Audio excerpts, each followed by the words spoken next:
नमस्कार दर्शक मित्रों, मैं आचार्य दुर्गा प्रसाद शास्त्री आप सभी का स्वागत आपकी YouTube चैनल में करता हूं।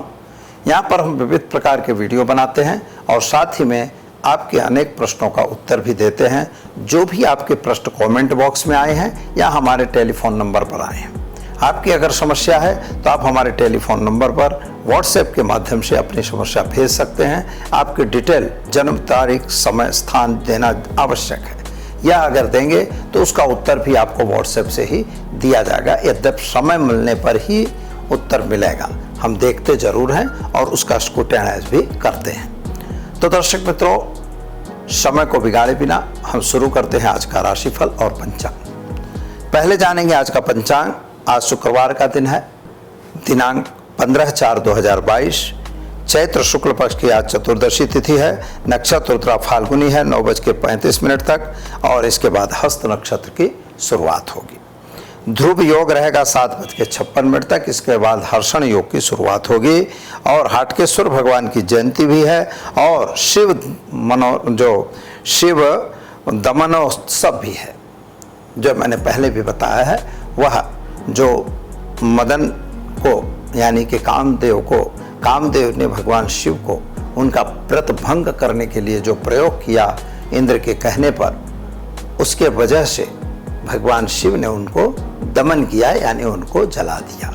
यह दिन आज ही था और ऐसे दिन में यानी एक प्रकार से संसार से, सृष्टि में जो प्रेम नाम का संबंध था वह कम हो गया था।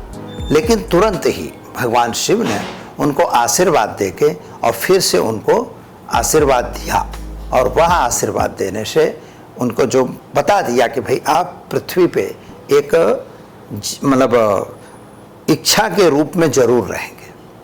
जो मदन प्रत्यक्ष थे वे इच्छा के रूप में हो गए, लेडीज में भी और जेंट्स में भी। तो यह जो स्थिति बनी, उसी के लिए आज उनका क्या कहा गया कि यह मदनोत्सव हुआ और हाटकेश्वर भगवान ने उनको आशीर्वाद दिया कि कोई प्रॉब्लम नहीं है, आप इस तरह से रह सकते हो, नहीं तो अन्यथा सृष्टि की रचना ही संभव नहीं थी। गुड फ्राइडे भी इसीलिए आज का दिन गुड फ्राइडे भी मनाया जाता है, जो क्रिश्चियनों का पर्व है। और गुड फ्राइडे के दिन भी भगवान कहा जाता है कि ईसा मसीह को दोबारा उनका उनको उनमें जीव आ गया था, क्योंकि उनको जब फांसी पे, सूली पे लटकाया गया था, इसके बाद वे आज के दिन फ्री हुए थे, मुक्त हुए थे, इसलिए गुड फ्राइडे दिन भी कहा जाता है। तो दर्शक मित्रों, यह तो बात हुई।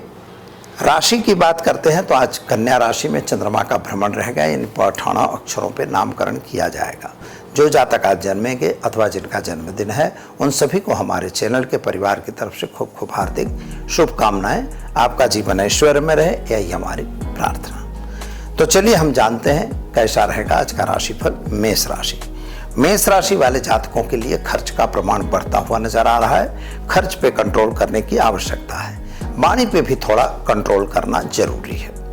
इन्वेस्टमेंट अगर करना चाहते हो तो जरा सोच समझ के करेंगे, अन्यथा परेशानी का कारण बन सकता है। स्वास्थ्य आपका अच्छा रहेगा। चलिए अब हम जानते हैं वृषभ राशि। वृषभ राशि वाले जातकों के लिए सामान्य रूप से समय बढ़िया है। कोई नया संबंध बन रहा है, अथवा तो शादी के संबंध भी हो सकता है या आपके व्यापारिक संबंध भी बन सकते हैं। नौकरी करने वाले व्यक्तियों के लिए समय सुंदर और अच्छा है। अगर नौकरी नहीं है तो जल्दी ही मिलने के चांसेस दिखाई दे रहे हैं। आज कोई नया इंटरव्यू वगैरह हो सकता है। कोर्ट कचहरी में भी आपको सफलता मिल जाएगी और विद्यार्थियों के लिए समय सुंदर और अच्छा जरूर है। चलिए अब हम जानते हैं मिथुन राशि का 6 अक्षरों से जिनका नाम प्रारंभ होता है, उनके लिए आपके ग्रहों और गोचरों की स्थिति के हिसाब से अगर देखें तो स्वास्थ्य सामान्य आपका अच्छा दिखाई दे रहा है। पारिवारिक जो क्लेश चल रहा था उस क्लेश में आज राहत मिल जाएगी, यानी परिवार के बीच में जो तालमेल कम था वह तालमेल ठीक हो जाएगा। पति पत्नी का संबंध भी अच्छा दिखाई देता है। शादी संबंध की कुछ बातें जरूर चलेंगी और वे बातें परिपूर्ण भी हों, ऐसा दिखाई दे रहा है। धन प्राप्ति के लिए आपकी जो मेहनत थी, जो आपने प्रयत्न किया था, जो भी आपने व्यवहार किया था, उनमें आज सफलता आपको मिलती हुई नजर आ रही है। कुछ आपने लाइसेंसिंग काम के लिए अगर इधर उधर भाग दौड़ की थी, उसकी सफलता आज मिल रही है। विद्यार्थियों के लिए समय अच्छा है। चलिए अब हम जानते हैं कर्क राशि। कर्क राशि वाले जातकों के लिए सामान्य रूप से समय बढ़िया है, लेकिन मित्रों शेयर बाजार से जरा दूर रहने की जरूरत है। आज आपको शेयर बाजार में छोटा बड़ा नुकसान होने की संभावना दिख रही है। व्यापारियों के लिए समय सुंदर और अच्छा दिखाई दे रहा है। आप अपने व्यापार में आगे बढ़ सकते हैं, लेकिन नया व्यापार अगर सोच रहे हैं तो अगर आपके पास उसका नॉलेज नहीं है तो उस व्यापार में कूदने की जरूरत नहीं है। दूसरी बात, धन प्राप्ति के योग भी बन रहे हैं। शादी संबंध की जो बातें चल रही थी उसमें थोड़ा विक्षेप आता हुआ दिखाई देता है। संतान प्राप्ति का योग बन रहा है। क्या करेंगे? तो आज आप किसी पे भी अंधा विश्वास नहीं करेंगे। चलिए अब हम जानते हैं सिंह राशि। मटा अक्षरों से जिनका नाम प्रारंभ होता है उनके लिए आपके स्वास्थ्य के बारे में अगर सोचा जाए तो अच्छा समय है। ग्रहों की स्थिति अच्छी है। पुराना जो स्वास्थ्य बिगड़ा हुआ था वह स्वास्थ्य पुनः सुधर गया है, यानी सुधार में चालू है। संतान संबंधी चिंताओं में राहत मिलेगी। अगर आप विदेश वगैरह जाना चाहते थे तो विदेश जा सकते हैं, उसमें भी आपको सफलता मिलेगी। यात्रा प्रवास का योग भी बन रहा है। वाहन वगैरह चलाने से सावधान रहना। विद्यार्थियों के लिए समय अच्छा है। कन्या राशि की बात करते हैं तो कन्या राशि वाले जातकों के समय ग्रहों के हिसाब से स्थिति ठीक दिखाई दे रही है। सोर्स ऑफ इनकम आपकी बढ़ रही है। नौकरी वगैरह में आपको प्रमोशन मिल रहा है या तो ट्रांसफर वगैरह होने के भी चांस दिखाई देते हैं। और शादी संबंध की बातें भी हो रही हैं और नौकरी वगैरह में सफलता आपको मिलेगी। विद्यार्थियों के लिए भी समय बढ़िया और सुंदर है और पारिवारिक जो संबंध बिगड़े हुए थे उन संबंधों में भी सफलता मिलती हुई दिखाई दे रही है। क्या करना होगा? तो आज आप किसी पे भी अंधा विश्वास नहीं करेंगे। चलिए अब हम जानते हैं तुला राशि। तुला राशि वाले जातकों के लिए सामान्य रूप से ग्रहों की स्थिति तो सुंदर और उत्तम दिखाई दे रही है। स्वास्थ्य आपका अच्छा दिखाई दे रहा है और खास तौर पर माता पिता के स्वास्थ्य में बिगाड़ होता हुआ दिख रहा है, यानी माता का स्वास्थ्य थोड़ा बिगड़ता हो ऐसा आपको आज पता लगेगा। पारिवारिक क्लेश जो था उसमें तो राहत मिल रही है। धन प्राप्ति के योग भी आपके बनते हुए नजर आ रहे हैं। विदेश गमन वगैरह के कार्यों में आपको सफलता मिल जाएगी। विद्यार्थियों को विदेश जाने के लिए अगर आपने अप्लाई किया है तो वहाँ एडमिशन वगैरह भी मिलेंगे, यानी समय अच्छा है। अब जानते हैं हम वृश्चिक राशि। न और य अक्षरों से जिनका नाम प्रारंभ होता है उनके लिए आपके ग्रहों की स्थिति के हिसाब से समय तो बढ़िया ही दिख रहा है। स्वास्थ्य भी आपका अच्छा दिखाई देता है। एक बात और है कि आप कुछ नया कार्य करने जा रहे हैं, उस कार्यों में आपको सफलता कम मिले ऐसा दिख रहा है।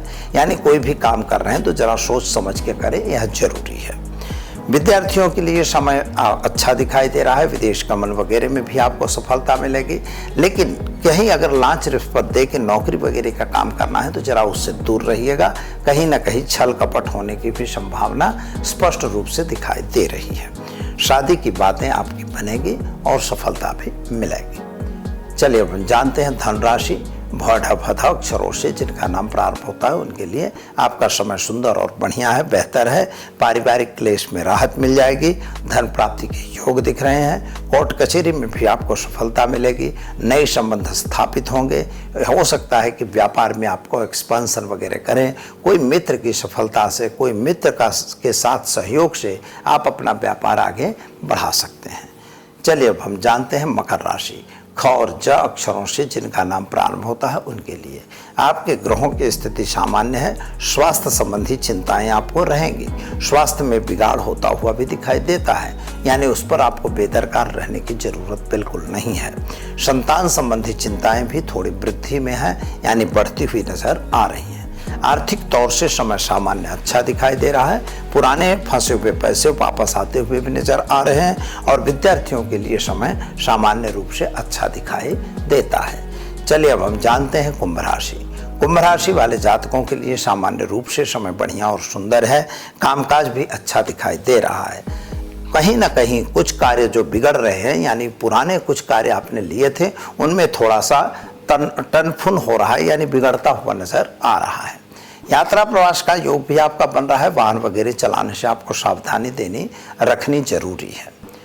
गरीबों के साथ जो व्यवहार आपने किया था वह व्यवहार अभी भी यथावत रखना है, यानी गरीबों को भोजन देना, यह आपके लिए अच्छी प्रवृत्ति रहेगी। शादी संबंध की बातें भी होंगी और विद्यार्थियों के लिए समय सुंदर है। चलिए अब हम जानते हैं मीन राशि। से जिनका नाम प्रारंभ होता है उनके लिए आपके ग्रहों की स्थिति सुंदर और उत्तम है। यात्रा प्रवास भी आपका बन रहा है, तो घर में वाहन वगैरह खरीदने के योग भी बन रहे हैं। विद्यार्थियों के लिए भी समय सुंदर और अच्छा है। विदेश जाने का जो कार्यक्रम था उसमें विक्षेप आता हुआ नजर आ रहा है। माता के स्वास्थ्य को लेकर थोड़ी सी चिंता आपके मन में जरूर रहेगी और खास तौर पर व्यापारियों के लिए समय बढ़िया और सुंदर दिखाई देता है। तो ये तो रही मित्रों 12 राशियों का राशिफल। अब हम जान लेते हैं आज की टिप विशेष। टिप विशेष में आज हम ये जानेंगे कि क्या कोई लव मैरिज वगैरह में सफलता उनको मिलती है या नहीं मिलती।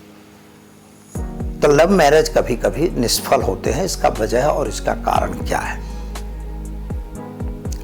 तो चलिए हम जानते हैं कि जैसे लव मैरिज एक प्रश्न है, जैसे एक संतान प्रश्न है, तो पंचम भाव से ही लव मैरिज का भी नॉलेज आता है।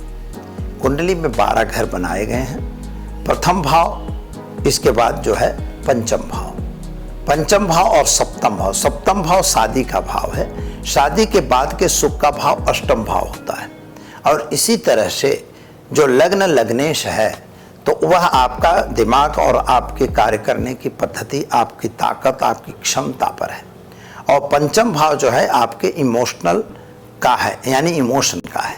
वहाँ पर आपका प्रेम भी आ जाता है, चाहे संतान के लिए हो, चाहे विद्या के लिए हो, चाहे जिसके लिए हो।